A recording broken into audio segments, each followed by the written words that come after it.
ఇలాంటి కరువులో పుట్టి కరువులో పెరిగి కడుపు చేత పట్టుకొని వలసలు పోతా ఉన్నారు.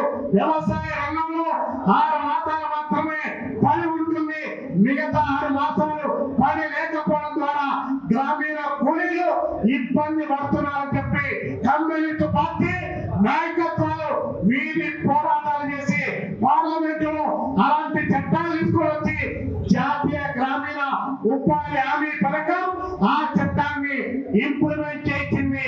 కమ్యూనిస్ట్ పార్టీలు కాకుండా వేరెవరు ఎవరైనా దేశంలో క్రైమ్ చేయడానికి అవకాశం ఉందేమో ఒక్కసారి ఆలోచించండి.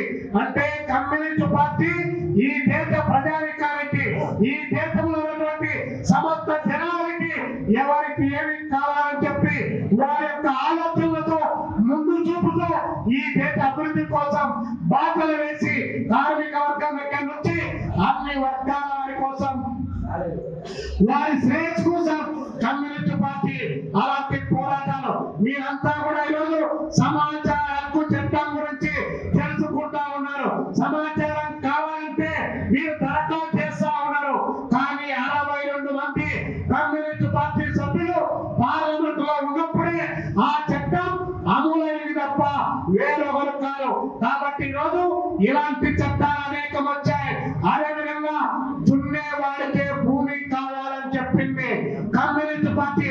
100,000 ఎకరాలు మన రాయలసీమ ప్రాంతంలో ఈ అనంతపురం జిల్లాలో భూకామందులుగా ఉన్నటువంటి పెద్ద మనుషులుగా భూస్వాములుగా అగ్ర కులాల్లో ఉన్నటువంటి వాళ్ళు శివాయితర భూములు 100,000 ఎకరాలు ఆక్రమించుకుంటే ఈ జిల్లా కమ్యూనిస్ట్ పార్టీ నాయకత్వం దీనికి పక్కీరప్ప గారి దగ్గర నుంచి వీకి ఆదిరెడ్డి గారి దగ్గర నుంచి ఐదుకోల సదాశివం దగ్గర నుంచి రామకృష్ణ నారాయణ దగ్గర నుంచి అనేక మంది అలాంటి భూ పోరాటాలు ఈ జిల్లా మొదలుకొని దేశవ్యాప్తంగా భూ పోరాటాలు చేసి ప్రజలకు భూములు పంచింది కమ్యూనిస్ట్ పార్టీ.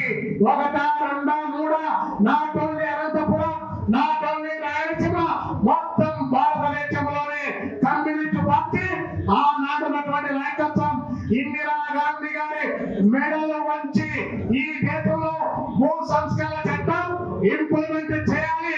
1000 ఎకరాలు భూములు దున్నకపోయినా సరే వారి చేతుల్లో ఉంటా ఉన్నాయి కాబట్టి ఇంప్లిమెంట్ చేయాలని చెప్పి పోరాటాన్ని కొనసాగించిన ఫలితంగానే ఈ దేశంలో భూ సంస్కరణ చట్టాలు అమలయ్యాయి.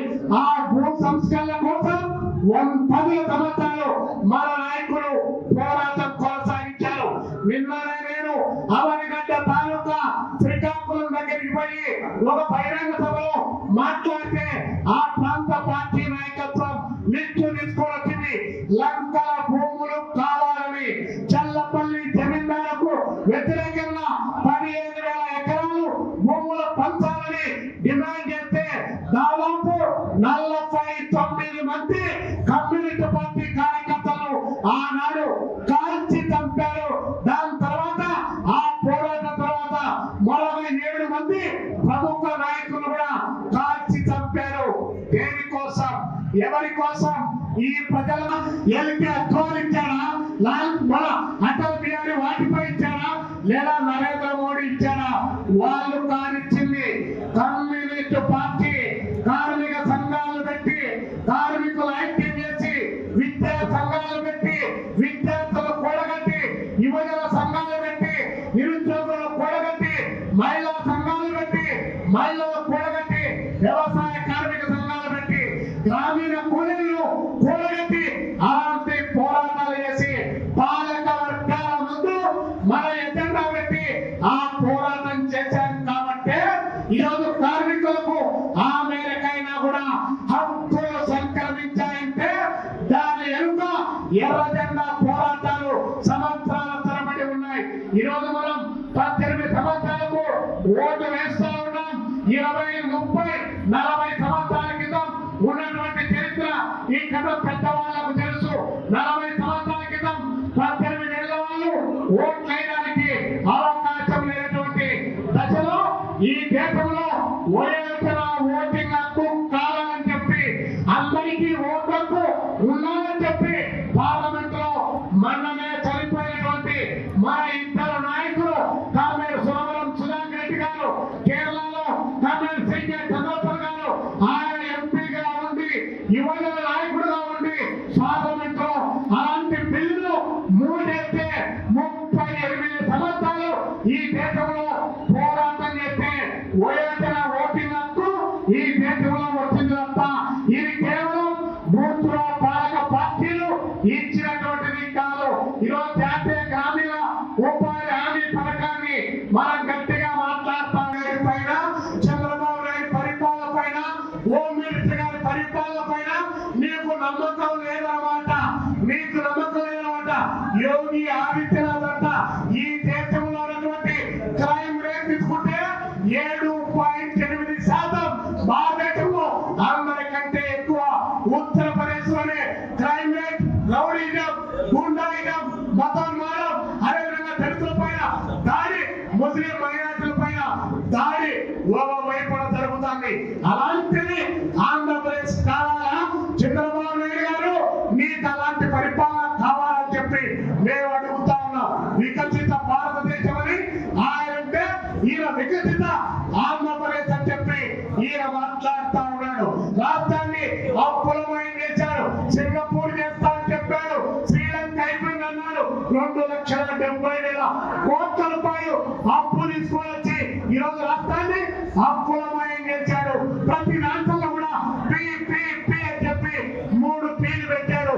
మెడికల్ కాలేజీలు ప్రైవేటీకరణ, నీటిపారుదల ప్రాజెక్టులు ప్రైవేట్ వ్యక్తులకు ఇవ్వడం, అన్ని రకాల గ్రౌండ్లు ప్రైవేట్ వ్యక్తులకు ఇవ్వడం, రేపు స్కూల్స్ కూడా ప్రైవేట్ వ్యక్తులకు ఇస్తామని చెప్పి నిస్సిగ్గుగా మన చంద్రబాబు నాయుడు గారు ప్రకటిస్తా ఉన్నారు. కాబట్టి చంద్రబాబు నాయుడు గారు, పవన్ కళ్యాణ్ గారు, అదేవిధంగా నరేంద్ర మోడీ గారు, ఈ ముగ్గురు కలిసి ఈ నరేంద్ర మోడీ గారు కొత్త జీవోలను తీసుకొస్తా ఉన్నాడు. మహాత్మా గాంధీ మరి ఉపాధి హామీ చట్టానికి తూట్లు పొడిచేటువంటి పద్ధతుల్లో ఆయన హామీ ఆ యొక్క చట్టానికి పేరు మారుస్తా ఉన్నాడు. దానిపైన కూడా దేశవ్యాప్తంగా సిపిఐ అనుబంధ ప్రజా సంఘం, వ్యవసాయ కార్మిక సంఘం ఆధ్వర్యంలో పెద్ద ఎత్తున అన్ని జిల్లాల కలెక్టరేట్ల కార్యాలయాల ముందు ధర్నా కార్యక్రమాలు కూడా నిర్వహించుకున్నాం. అదేవిధంగా లేబర్ కోడ్ల గురించి చూస్తా ఉన్నాం. ఏఐటీసీ కార్యకర్తలంతా కూడా రోడ్లు ఎక్కుతా ఉన్నారు. 44 చట్టాలు ఎప్పటి నుంచో సాధించుకున్న చట్టాలన్నీ కూడా తూట్లు పొడిచి 4 కోట్లుగా మారుస్తా ఉన్నారు. అదేవిధంగా సత్యసాయి లాంటి జిల్లాలో కియా పరిశ్రమ ఉంది. ఎవరి కియా పరిశ్రమ ఉపయోగపడతా ఉంది? చెన్నై వాళ్ళకా, తమిళనాడు వాళ్ళకా, ఛత్తీస్గఢ్ వాళ్ళకా, లేదా నార్త్ ఇండియా వాళ్ళకా? ఈ స్థానికంగా ఉన్నటువంటి సత్యసాయి, అనంతపురం లాంటి జిల్లాలో 100% ఉద్యోగాలు ఇవ్వాలని అది ఏర్పాటు చేసిన రోజే చలో కియా కార్యక్రమాన్ని పెట్టాం. ఏఎస్ఎంగా ఏఐఎంగా ఉమ్మడి జిల్లాలో ఆ రోజున్నటువంటి కలెక్టర్ వీర పండర్ గారు మమ్మల్ని అందరినీ జగదీశనతో పాటు మమ్మల్ని పిలిపించాడు. ఎందుకు మీరు అట్లా ఆలోచిస్తా ఉన్నారు? కొత్త ఫ్యాక్టరీ పెడతా ఉంటే ఈ ఫ్యాక్టరీ పెట్టని అంటే కమ్యూనిస్ట్ పార్టీలుగా ఎందుకు మీరు ఈ యొక్క ఫ్యాక్టరీలకు వ్యతిరేకిస్తారు? ఖచ్చితంగా మిమ్మల్ని కాదని ఉద్యోగాలు పోవన్నారు.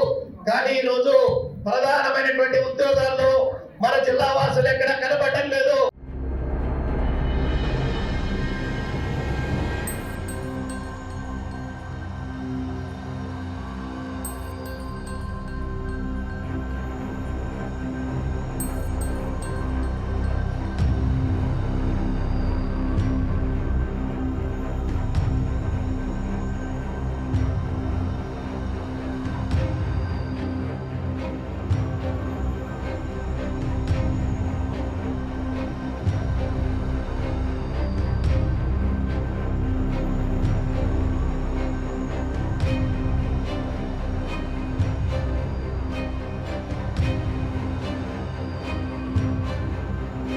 Local to global news at your fingertips. మీ చేతిలో ఒక ఆయుధం. డౌన్లోడ్ రా TV app. Media legend Ravi Prakash is back.